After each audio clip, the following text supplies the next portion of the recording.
علیکم ورحمۃ اللہ وبرکاتہ۔ الحمد للہ رب العالمین والعاقبۃ للمتقین، الصلاۃ والسلام علی سید الاشرف الانبیاء والمرسلین ونحن علی ذلک لمن الشاہدین والشاکرین، اما بعد فاعوذ باللہ من الشیطان الرجیم، بسم اللہ الرحمن الرحیم۔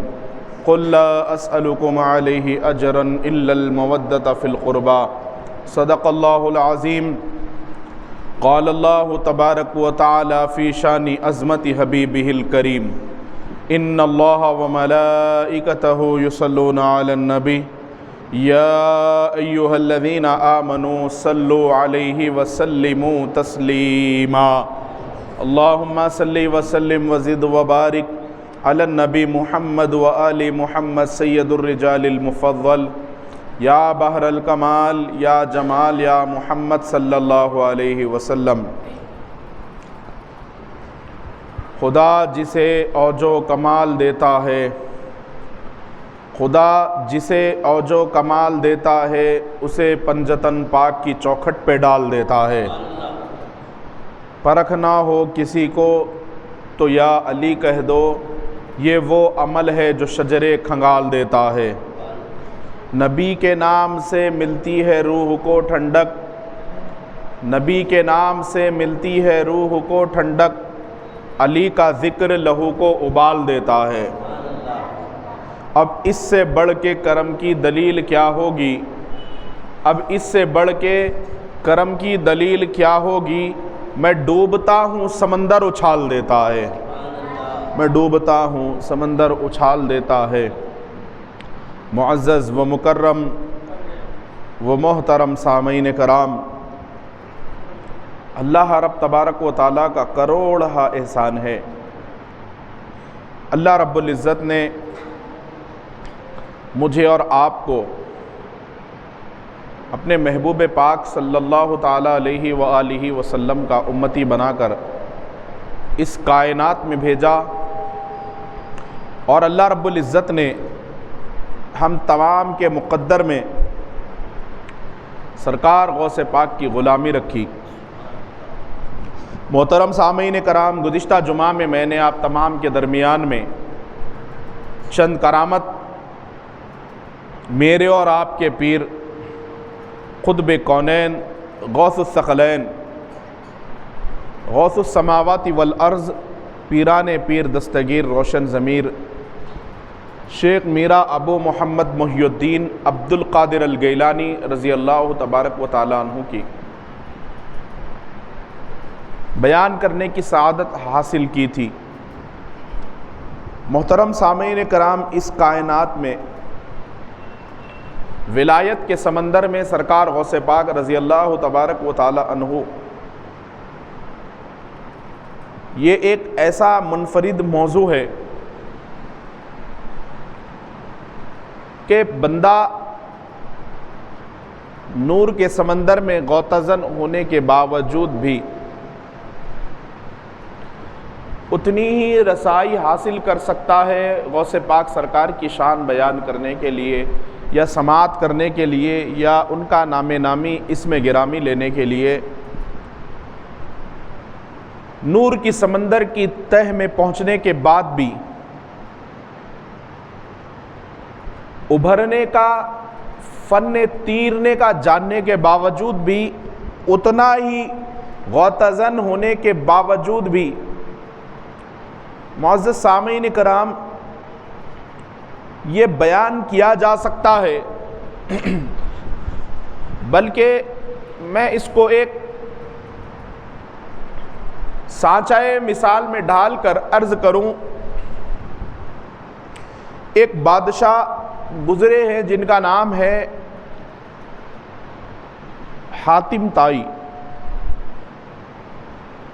اور ان کی سخاوت اس کائنات میں بڑی مشہور تھی۔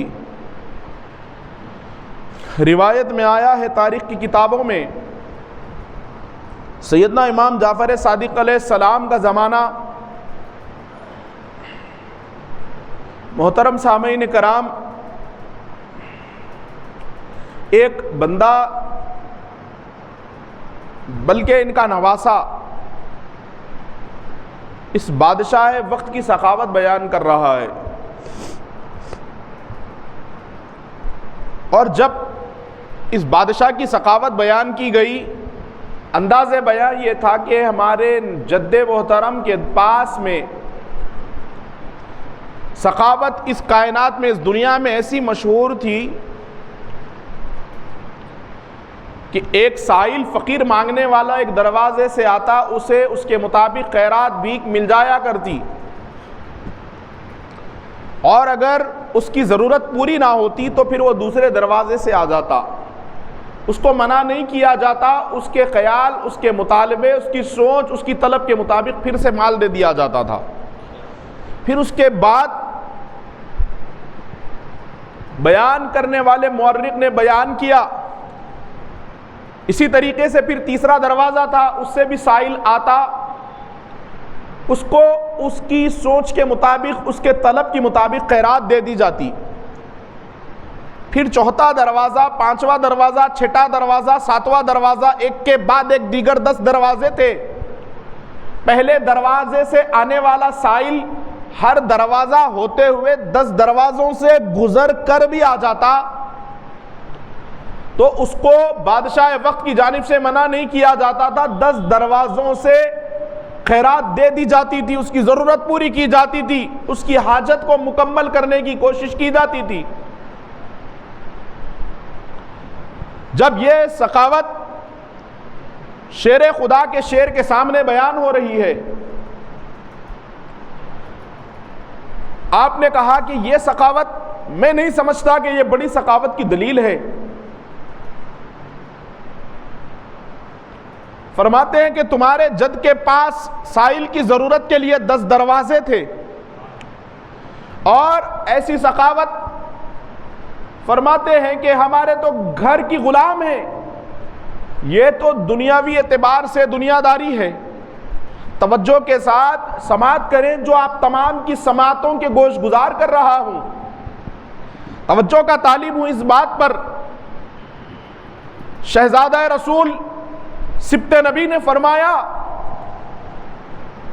کہ ایک سائل کو اپنی ضرورت کے لیے ایک کے بعد ایک دروازوں سے گزرتے ہوئے 10 دروازوں سے آنا پڑتا، اس کی ضرورت پوری ہوتی۔ ایسی سخاوت کو بڑی سخاوت کہہ رہے ہو؟ تمہارے جد کی یہ سخاوت تھی، سائل کو ایک دروازے کے بعد دوسرے دروازے کی ضرورت پڑتی، تیسرے کی پڑتی، چوتھے کی پڑتی، 5ویں دروازے کی ضرورت پڑتی، حتیٰ کہ 10 دروازوں کی ضرورت پڑتی، اور وہ 10 دروازوں سے گزر کر آ جاتا، اس کو اس کی سوچ اور طلب کے مطابق دے دیا جاتا۔ اس کو تم سخاوت کہتے ہو؟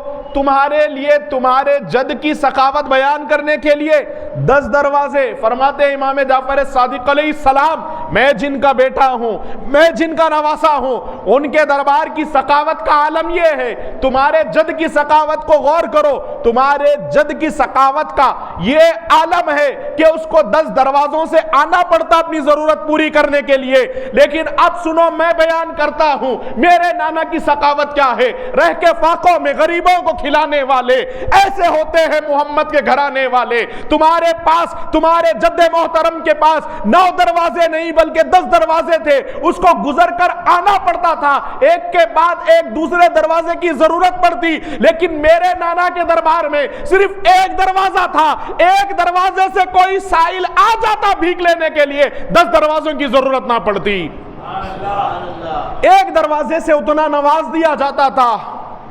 معزز سامعین کرام، اسی سخاوت کے دروازے کا نام جو ایک دروازے سے نوازا جاتا، 10 دروازوں کی ضرورت نہ پڑتی، 10 سقیوں کے در پہ جانے کی ضرورت نہ پڑتی، اسی دروازے کا نام غوث اعظم ہے۔ محترم سامعین کرام، غوث پاک کہتے ہوئے زندگی کے شب و روز گزر جائے تو نور کے سمندر میں اگر کوئی غوطہ ہو اور تیرنے کے اندر مہارت رکھتا ہو، فن مہارت حاصل ہے، اس کے باوجود بھی اتنا ہی تذکرہ، اتنے ہی مرتبہ، اتنا ہی غوث پاک کا نام لے سکتا ہے، ذکر کر سکتا ہے جتنی تاجدار اولیاء شہنشاہ بغداد کی مرضی ہوتی ہے۔ محترم سامعین کرام، جنہوں نے اس چوکھٹ پہ سر جھکایا اس کی زندگی نور الہی کے سانچے میں ڈھل گئی، اور جو منحرف ہوا محترم سامعین کرام وہ نہ دنیا کا رہا نہ آخرت ہی اس کو مل سکی۔ گزشتہ جمعہ میں آپ نے سماعت کیا اور اس سے قبل بھی کہ آپ کی ولایت، اعلان ولایت کے بعد کئیوں نے اپنے سروں کو جھکایا اور ولایت کے اونچے اونچے درجوں پر فائز ہو گئے۔ معزز سامعین کرام، ولایت کی دنیا میں ایک بہت بڑا نام جو عیسائیوں سے ڈیبیٹ کر کے آپس میں کس طریقے کے بحث و مباحثے ہوا کرتے، آپس میں کس طریقے کا تناؤ درمیان میں ہوا کرتا، گزشتہ جمعہ میں نے کوشش کی، حالانکہ تاخیر ہونے کے باوجود بھی، دامن وقت میں گنجائش نہ ہونے کے باوجود بھی بتا دیا آپ تمام حضرات کی خدمت میں کہ دین اتنی آسانی کے ساتھ ہم تک نہیں پہنچا، اس کے لیے کافی قربانیاں دینا پڑا۔ آل رسول جتنے اپنے آپ کے لہو کا نذرانہ پیش کیا اس دین اسلام کی خاطر، محترم سامعین کرام ہم اس کو فراموش نہیں کر سکتے۔ سرکار غوث پاک رضی اللہ تبارک و تعالیٰ عنہ نے کس طریقے سے دین اسلام کو پھر سے ایک نئی زندگی بخشی، آپ تمام حضرات نے گزشتہ جمعہ میں سماعت کیا۔ آپ کو بتاتا چلوں کہ جو سرکار غوث پاک کی بارگاہ میں جنہوں نے سر جھکایا، کیسے منصبوں سے اللہ پاک نے ان کو مالا مال فرمایا، آج بھی کروڑ ہاں گنبدیں جو جگمگا رہی ہے، روشن ہے، منور ہے، آباد ہے، خدا کے عزت و جلال کی قسم یہ ساری درگاہوں میں بہارے ہیں پیرانے پیر کے قدموں کی برکت سے، سرکار غوث پاک کا فیض ہے۔ آج ہزارہ اولیاء کرام کے در بھی جگمگا رہے ہیں اور گھر بھی جگمگا رہے ہیں۔ محترم سامعین کرام، جب سلطان الاولیاء شہنشاہ بغداد نے منبر پاک پر کھڑے ہو کر شہزادہ رسول و ابن بطول سرکار شہنشاہ بغداد نے اعلان فرمایا، میرا یہ قدم ہر ایک ولی کی گردن پر ہے، ہزاروں نہیں بلکہ سینکڑوں اولیاء کرام نے، ابھی کئی ایسے اولیاء ابھی اپنی باپ کے پشت میں موجود ہے، انہوں نے اپنے اپنے باپ کے پشت میں غوث پاک کی ولایت کے آگے سر جھکایا۔ جو اپنی ماں کے شکموں میں موجود تھے انہوں نے اپنی ماں کے شکموں سے غوث پاک کی خدمت میں سر جھکایا۔ اتنا ہی نہیں محترم سامعین کرام، کئی سو سال کے بعد جو پیدا ہونے والے ہیں ان لوگوں نے غوث پاک کی خدمت میں سر جھکایا۔ آپ سے کئی سو سال پہلے اس کائنات میں ولایت کا تاج پہن کر اس کائنات کو رونق بخشی اور اس کائنات سے اپنے وصال کے بعد اپنے مزار پن اروار کو مرکز خلائق بنا کر اس کائنات سے تشریف لے گئے، ان لوگوں نے بھی غوث پاک کی خدمت میں اپنا سر خم کیا، تسلیم کیا، جھکایا ولایت غوث اعظم کے آگے۔ معزز سامعین کرام، ایک بندہ جن کے ایک ڈیبیٹ پر، ایک بیان پر ہزارہ عیسائی کنورٹ ہو کر مسلمان ہو جایا کرتے تھے، اس بندے کو علم پر غرور ہو گیا اور یہ خیال پیدا ہو گیا علوم و فنون کی وجہ سے کہ میں بھی ولایت کی دنیا میں کچھ درجہ رکھتا ہوں، میرا بھی کوئی مقام ہے، منصب ہے، مرتبہ ہے، مجھے غوث پاک کی خدمت میں سر جھکانے کی کیا ضرورت۔ اتنا کہنا تھا محترم سامعین کرام، وہ غوث پاک سرکار کی اس طریقے سے مار میں آ گیا۔ فرماتے ہیں کہ جس کے کندھوں پر غوث پاک کا قدم نہیں، اس کے کندھوں پر خنزیر کا، بد جنوار کا قدم۔ معزز سامعین کرام، اب ہوتا کیا ہے کہ جن کی گفتگو سننے کے بعد ہزاروں عیسائی کنورٹ ہو کر مسلمان ہو جایا کرتے، جس کے گفتار کا کوئی مقابلہ کرنے والا موجود نہ تھا اس وقت، قرآن اور احادیث کی روشنی میں وہ دلائل پیش کیا کرتے کہ آگے والا جو بھی مقابلے کے لیے آتا متاثر ہو کر وہ رخصت ہونے سے پہلے کلمہ پڑھ لیتا۔ آئے صد افسوس قسمت، جب انہوں نے یہ کہا کہ میں غوث پاک کے قدم کو کیوں مانوں، میں بھی کچھ رکھتا ہوں درجہ۔ معزز سامعین کرام، ولایت ایک ایسا سمندر ہے، اس کے اندر انسان کو کتابیں پڑھنے سے ولایت حاصل نہیں ہوتی، نفلیں پڑھنے سے ولایت کا مرتبہ حاصل نہیں ہوتا، ہزارہ نمازیں با جماعت پڑھنے کے بعد بھی کوئی ولایت کے درجے تک نہیں پہنچتا۔ اگر کوئی اس کا ٹیسٹ کرنا چاہتا ہے، کسی کو اس کا چسکا چاہیے، کوئی معلوم کرنا چاہتا ہے کہ ولایت ہے کیا، ولایت اتنا بڑا سمندر ہے، ایک ایک ادا پہ آپ ولی بھی بن سکتے ہیں، ایک ایک ادا پہ آپ اولیاء اللہ بھی بن سکتے ہیں، اور ایک ایک ادا پر اولیاء الشیطان بھی بن سکتے ہیں۔ ایک جگہ، ایک مقام ایسا ہے جہاں پر اللہ کا ولی بھی بن سکتا ہے انسان، ایک مقام، ایک جگہ ایسی آتی ہے زندگی میں وہاں شیطان کا دوست بھی ہو سکتا ہے۔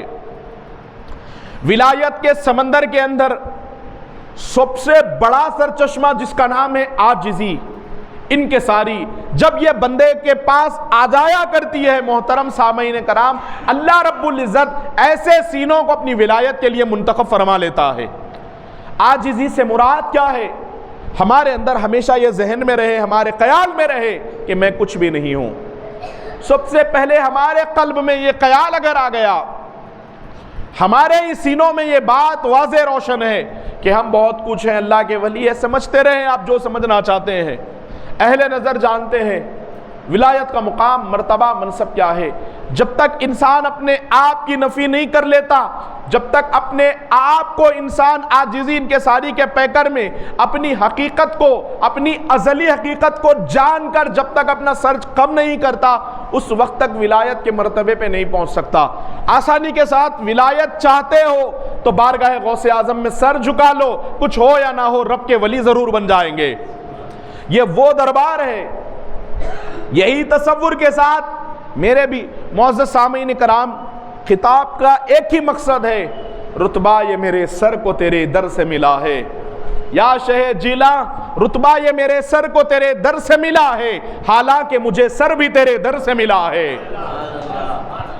رتبہ یہ میرے سر کو تیرے در سے ملا ہے، حالانکہ مجھے سر بھی تیرے در سے ملا ہے، اوروں کو جو ملا ہے مقدر سے ملا ہے، مجھ کو تو مقدر بھی ولیوں کے سلطان تیرے در سے ملا ہے، مجھ کو تو مقدر بھی تیرے در سے ملا ہے۔ جتنا اس بارگاہ میں انسان سر جھکاتا ہے غوث پاک کی بارگاہ میں، اللہ رب العزت اس کے سر کو اتنا بلند فرما دیتا ہے۔ چند بارگاہیں ایسی ہے جن کے آگے سر جھکانے سے خدا بھی ملتا ہے، خدائی بھی مل جایا کرتی ہے۔ تو عاجزی انکساری ایک ایسا موضوع ہے کہ میں کچھ بھی نہیں ہوں، جس کے اندر کچھ بھی نہیں ہوتا ہے اللہ رب العزت اسے سب کچھ بنا دیتا ہے۔ ولیوں کی ایک تاریخ ہے، اٹھا کر دیکھیں آپ، ولایت کی دنیا میں کسی ولی نے اپنے خصائص بیان نہیں کیے، وہ تو آگے والے جتنا چاہتے تھے۔ کوئی سمندر کے پاس گلاس لے کر آتا، اس کو گلاس کے مطابق خیرات مل جایا کرتی تھی۔ کوئی جگ کی شکل میں لے کر آتا، کوئی گھڑا لے کر آتا، کوئی بیارل لے کر آتا۔ تو جس کے مطابق جن کی جو کیپیسٹی ہے، سکت ہے، طاقت ہے، وہ خیرات لینے کے لیے کاسا لے کر آتا، سمندر کے پاس کیا کمی ہے؟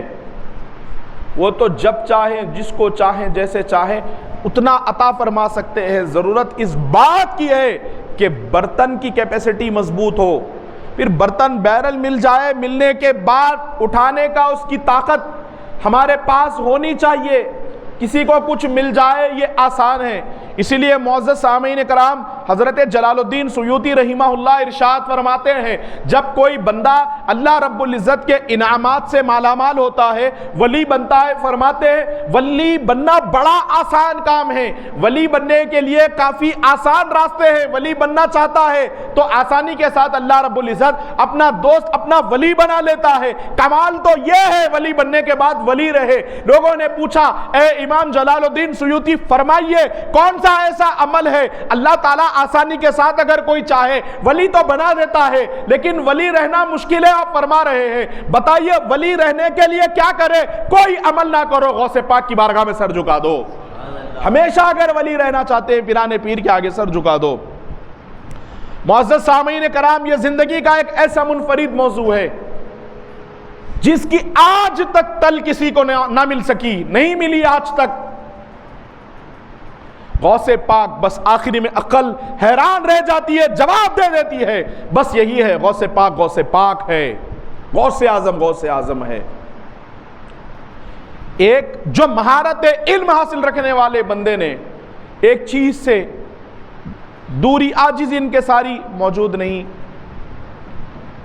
اب اتنا علوم و فنون اندازہ کرے آپ کے جس سے ہزارہ عیسائی متاثر ہو کر مشرف با اسلام ہو جایا کرتے تھے، بس تھوڑے سے کبر میں، تھوڑے سے گھمنڈ میں کہہ دیا کہ مجھے کیا ضرورت، میرے لیے کیا ضروری ہے کہ میں غوث پاک کی بارگاہ میں سر جھکاؤں۔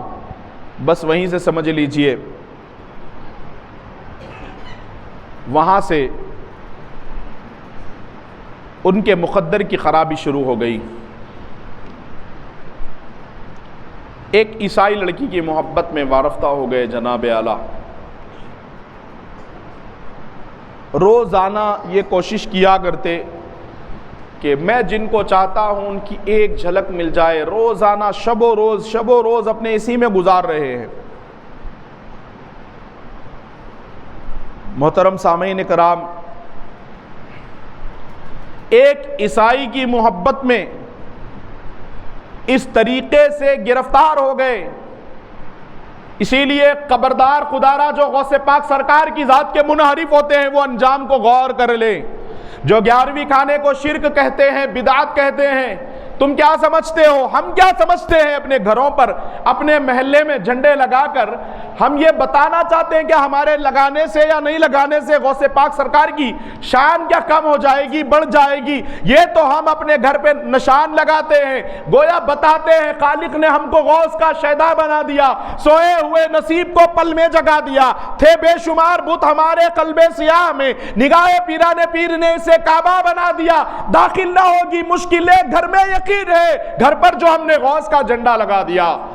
یہ تو ہم اپنے فائدے کے لیے، ہم اپنے حساب سے اپنی زندگی کے بہتری کے لیے جھنڈا لگاتے ہیں۔ غوث پاک سرکار آج سے 900 سال پہلے اپنے خود قصیدے میں ارشاد فرمایا کہ وہ عبد القادر المشہور اسمی، میرا نام اس کائنات میں مشہور نام ہے، وہ علامی علی راس الجبالی، میرا نشان تمہارے گھروں پر نہیں، پہاڑ کی ہر چوٹی پہ اگر کسی کا علم بلند ہے وہ غوث اعظم کا ہے۔ وہ سرکار پیران پیر غوث اعظم دستگیر رضی اللہ تبارک و تعالیٰ۔ محترم سامعین کرام، ولایت کی دنیا میں اکابرین اہل سنت محدثین کرام فرماتے ہیں کہ اللہ رب العزت اس کو مختصر سا، یعنی اس کی ولایت کی چھوٹی دلیل یہ ہوتی ہے جو وہ کہتا ہے وہ پورا ہو جایا کرتا ہے۔ کن فیکون کی منزل سے اللہ رب العزت ایک عام ولی کو مالا مال کر دیتا ہے، جو وہ کہتا ہے 10 سال بھی کیوں نہ ہو اس کی بات کو اللہ رب العزت پوری فرما دیا کرتا ہے۔ اللہ رب العزت وہ مرتبے سے مالا مال فرماتا ہے عام ولی کا۔ جب یہ عالم ہے، ولیوں کے تاجدار کا مقام کیا ہوگا، سلطان الاولیاء کا مقام کیا ہوگا؟ اس مرتبے کے مالک آقا غوث اعظم دستگیر رضی اللہ تبارک و تعالیٰ عنہ کی شان میں ادنا سا بھی چھوٹی سی بھی اگر کوئی گستاخی کرتا ہے وہ ہلاک، وہ برباد ہو جایا کرتا ہے، وہ تباہ ہو جایا کرتا ہے۔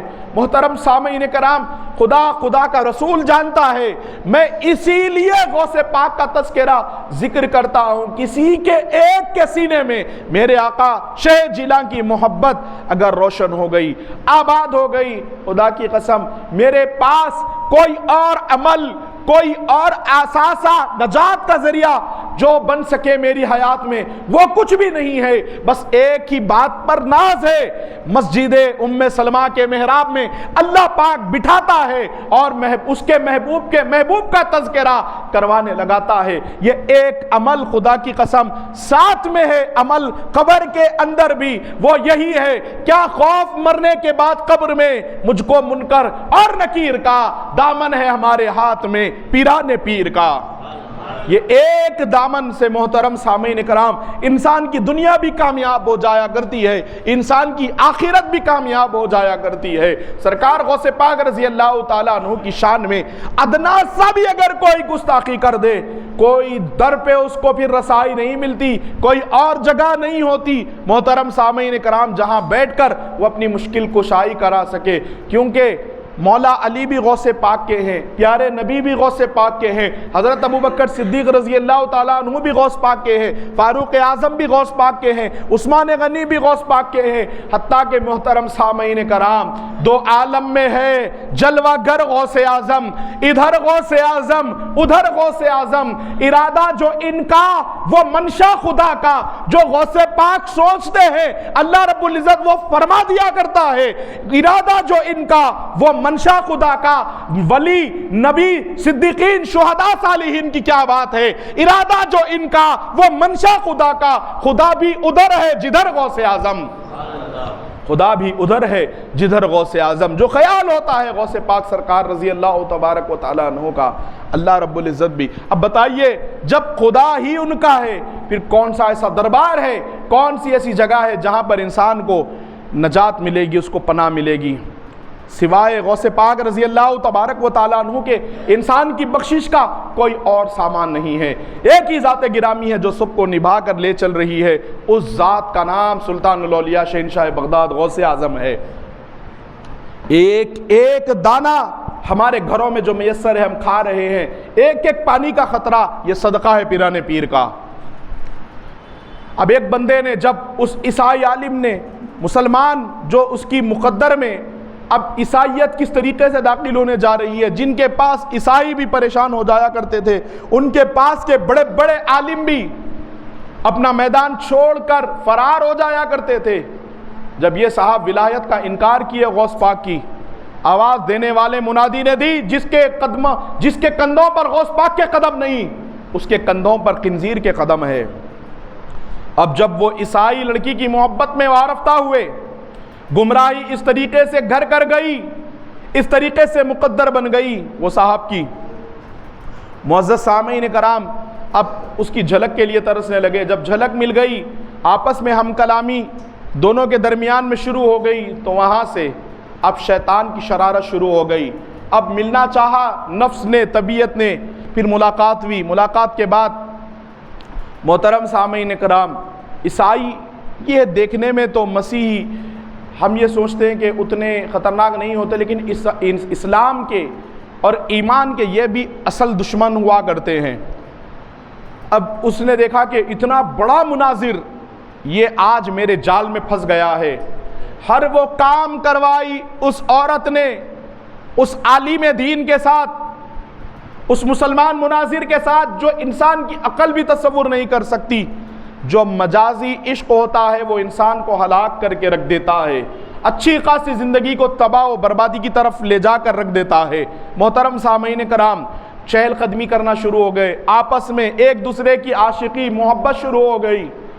معزز سامعین کرام وہ بڑی محبت کے ساتھ، ان کے پاس تو ان کے مذہب میں تو حرام نہیں ہے، وہ خنزیر کو پالا کرتی تھی اور وہ محبت میں محترم سامعین کرام کندھے پر بٹھا کر چلتی تو اب ان کو کہاں برداشت. آج کل کے دنیا دار عاشق کو اپنی محبوبہ کچھ تکلیف اٹھائے اس کو برداشت نہیں ہوتا, چاند توڑنے کی باتیں کی جاتی ہے, آج اس کے لیے سب کچھ فدا کرنے کی باتیں کی جاتی ہے. مسلمان بھی افسوس صد افسوس ایسی گمراہی میں, ایسے چیزوں میں اپنے ایمان کو, اپنے عقیدے کو, اپنے مذہب کو خراب کر رہا ہے, اپنے مکتب فکر کو جہاں سے اس کا عقیدہ جڑا اور بنا ہوا ہے یہ تعلیمات کے برعکس وہ کام کیا کرتا ہے. آج بھی دنیاوی محبت اگر اس کے دل میں آ جائے, دنیاوی محبتوں کا اگر وہ شکار ہو جائے, آج بھی وہ طرح طرح کی جو قدرت الہیہ میں کفر کا درجہ رکھتی ہے, معاذ اللہ, 100 بار استغفر اللہ, ایسی باتیں کیا کرتا ہے. وہ تو کئی 100 سال پرانا عاشق, اس کے اندر بھی یہ محبتیں گھر کر گئی کہ وہ اپنے آپ کو اس کی جس سے محبت ہو گئی تھی اس کو اس کا خادم تصور کرنے لگا, اس کی خوبصورتی پر اس طریقے سے مٹ گیا تھا کہ وہ اپنے آپ کو اس کی محبت کے دعوے دار کے ساتھ ساتھ اس کا غلام تصور کرنے لگا. جو اس کی زبان سے بات نکل جایا کرتی ہے وہ پوری کرنے کی کوشش کرتا تھا.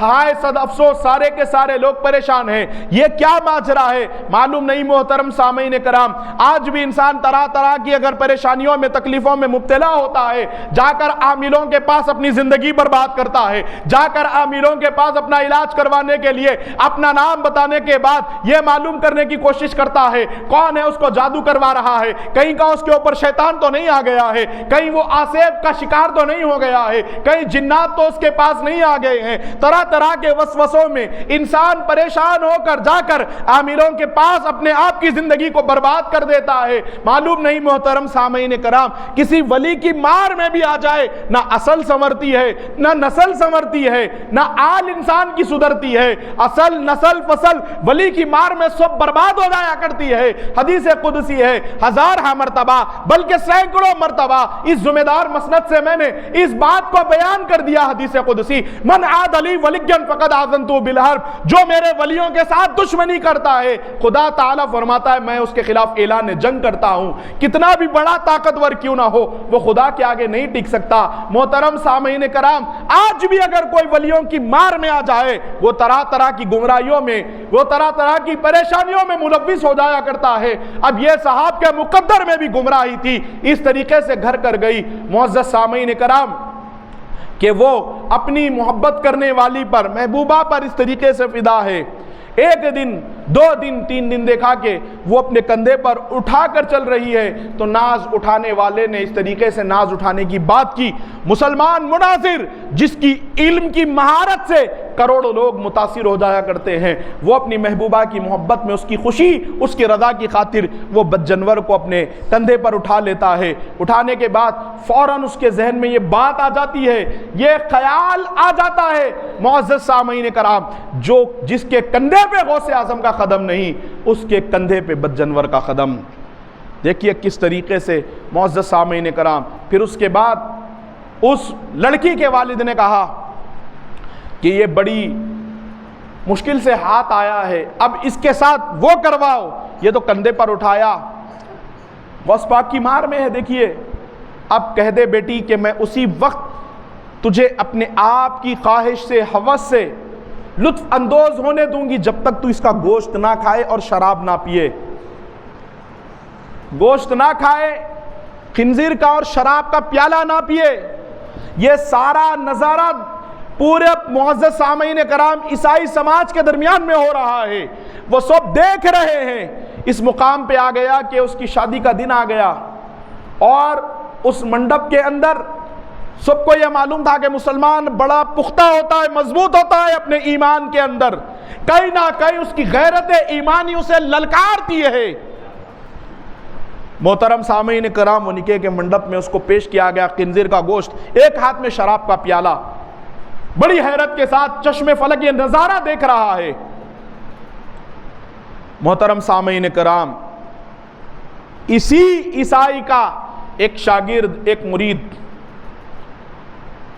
وہ سرکار غوث پاک کی بارگاہ میں چلا جاتا ہے, سلطان الاولیاء کی چوکھٹ پہ میرے آقا کی خوشامد کرتا ہے, فریاد کرتا ہے, یہ تو وہ آقا ہے جی میرے. ایک بندہ سرکار کی غوث پاک کی خدمت میں جب بھی بیان سننے کے لیے آتا تو نقاب پوش ہو کر آیا کرتا۔ لوگوں نے کہا آقا یہ آپ کا بیان نقاب اوڑھ کر سنتا ہے، ذرا اس کا جائزہ تو لے۔ پوچھا پیرانے پیر نے کیا بات ہے، تو میرا بیان چہرے پہ نقاب ڈال کر سنتا ہے؟ تو اس نے کہا کہ میں پہلے سے کسی کا مرید ہوں، میں نے سنا ہے جو آپ کو دیکھتا ہے وہ آپ کا ہو جاتا ہے، میں میرے پیر کے در سے ہٹنا نہیں چاہتا تھا، اس لیے آپ کا نقاب پہن کر بیان سنتا ہوں۔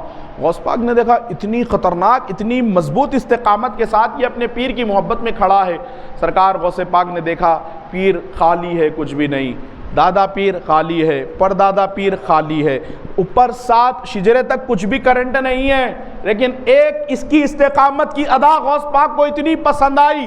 پیرانے پیر فرماتے ہیں جا تو بھی ولی، تیرا پیر بھی ولی، تیرا دادا پیر بھی ولی، تیرا پردادا پیر بھی ولی، جا اوپر تیرے شجرے میں 7 ولی، تیری نسلوں میں 7 ولی۔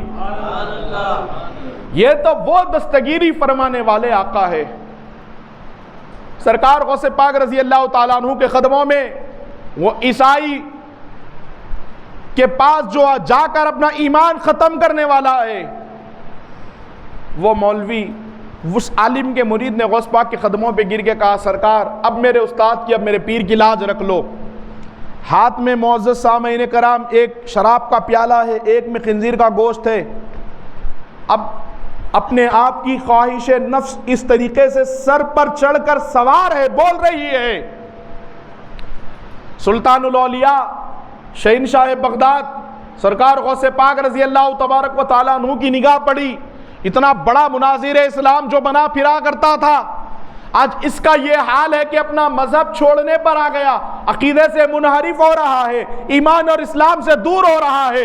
سلطان الاولیاء وضو فرما رہے تھے، ہزاروں میل دور تھا وہ غوث پاک سرکار سے، آپ نے وضو کا پانی لے کر ہوا میں مارا اور جانے کے بعد معزز سامعین کرام اتنا کہا کہ اے مردود ہدایت پر آ جا۔ غوث پاک سرکار نے کئی ہزاروں میل دور سے پانی مارا وضو کا، اس کی آنکھوں پر آ کر گرا تو اس کو ہوش آ گیا کہ وہ جو گمراہی میں چل رہا تھا۔ محترم سامعین کرام دیکھا کہ ایک ہاتھ میں حرام گوشت ہے، ایک ہاتھ میں حرام پیالہ ہے، وہ چیخ مارتا ہے، زمین پر گر کر کہتا ہے غوث پاک نے میری آبرو رکھ لی، غوث پاک نے میری لاج نبھا لی۔ وہ شراب کا شیشہ بھی توڑ دیتا ہے، وہ گوشت بھی پھینک دیتا ہے۔ معزز سامعین کرام جن کے پاس ہزارہ لوگوں کا ایمان اور اسلام محفوظ رہا کرتا تھا، اس کی رہبری اس مولوی کو بھی بچانے والی ذات گرامی کا نام غوث اعظم ہے۔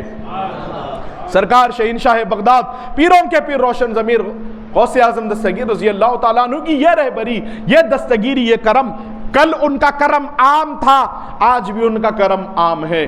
وہ براہ راست اپنے لنگر سے لوگوں کو بانٹا کرتے تھے، آج وہ پردے سے دیا کرتے ہیں، اور یہ پردہ یہ معزز سامعین کرام ہماری نگاہوں کا ہے۔ میرے امام بانی جامعہ ارشاد فرماتے ہیں، امام انوار اللہ فاروقی چشتی صابری فضیلت جنگ رضی اللہ تبارک و تعالی عنہ، محترم سامعین کرام، ولی کو انتقال کے بعد اس کا اختیار لے لیا جاتا ہے، اس کو دوسرے دیگر کئی انعام و اکرامات کے ساتھ کئی اختیاراتوں سے مالا مال کیا جاتا ہے۔ معزز سامعین کرام فرماتے ہیں غوث پاک رضی اللہ تعالیٰ عنہ کو آج بھی وہ مقام حاصل ہے جو زندگی میں حاصل تھا۔ غوث پاک کو اگر کوئی بلائے اس کے گھر وہ آیا کرتے تھے غوث پاک سرکار، آج بھی اگر کوئی بلائے آج بھی آیا کرتے ہیں، بس آنکھوں کے اندر وہ طاقت ہونی چاہیے۔ نور کا اگر جلوہ دیکھنے کی انسان کے اندر تاب جلوہ موجود ہے تو آج بھی غوث اعظم جلوہ دکھاتے ہیں۔ اجالے آ گئے غوث پاک آپ کے آنے سے، اجالے آ گئے پیرانے پیر سرکار آپ کے آنے سے، اندھیرے چلے گئے غریب خانے سے۔ جب وہ آتے ہیں بگڑی بناتے ہیں۔ محترم سامعین کرام، آج بھی ایسے کئی مریضوں پر غوث پاک کا دست شفقت ہے، آج بھی ایسی، میں تو میری نگاہوں سے دیکھ رہا ہوں، بلکہ میں میرے خود گھر میں اس کا جائزہ لے رہا ہوں کہ ایک مقام کئی ماہ پہلے ڈاکٹروں نے کہہ دیا کہ چانس نہیں ہے آپ کے والد کے بچنے کے، آج ایک ایک سانس پہ قبضہ ہے غوث اعظم کا۔ صرف یا میں میرے گھر کی بات نہیں، آپ سب کے گھر میں آپ اس کو آزما کر دیکھ لیں، دوا بعد میں کام آ رہی ہے، لیکن جو مدعائے حیات ہے وہ پیرانے پیر ہے، وہ پیرانے پیر تھے اور پیرانے پیر رہیں گے۔ میں چاہتا ہوں اسی عشق میں ڈوب کر اپنی زندگی گزاریں، جب مزہ آئے گا زندگی کا، ہر قدم پر پھر آپ بھی غوث اعظم کرتے رہ جائیں گے۔ محترم سامعین کرام، میری جتنی سکت اور طاقت اور حیثیت اور اوقات تھی وہ سنانے کی، میں نے غوث پاک کو ان کی خدمت میں سبق سنانے کی کوشش کی۔ یہ ان کا کرم ہے کہ میں آپ کے درمیان میں ہم کلام ہوتا ہوں، یہ صدقہ ہے پیران پیر کا۔ اللہ رب العزت اس ہماری محفل کو، مجلس کو، ہمارے بیٹھنے کو، بیان کرنے کو، سننے کو غوث پاک کے صدقے میں قبول فرمائے۔ پیران پیر کے صدقے میں اللہ رب العزت سب کی لاج رکھ لے۔ آج ایک ایک آمین غوث پاک سرکار اپنی بارگاہ میں ہم تمام کی آمین کو سماعت کر کے ہم تمام کے بیڑے کو پار فرمائے۔ مولا ہمارے آمین کی گونج غوث پاک کے قدموں تک پہنچا دے۔ ہماری نجات کے لیے، ہماری کامیابی کے لیے اتنا ہی کافی ہے۔ سرکار غوث پاک کے صدقے میں اللہ رب العزت سب کو خوشیاں عطا فرمائے۔ مولا تو ہماری دعاؤں کو تیرے محبوب پاک علیہ السلام کے صدقے میں، پیران پیر کے صدقے میں قبول فرما۔ اور آخری میں محترم سامعین کرام، ایک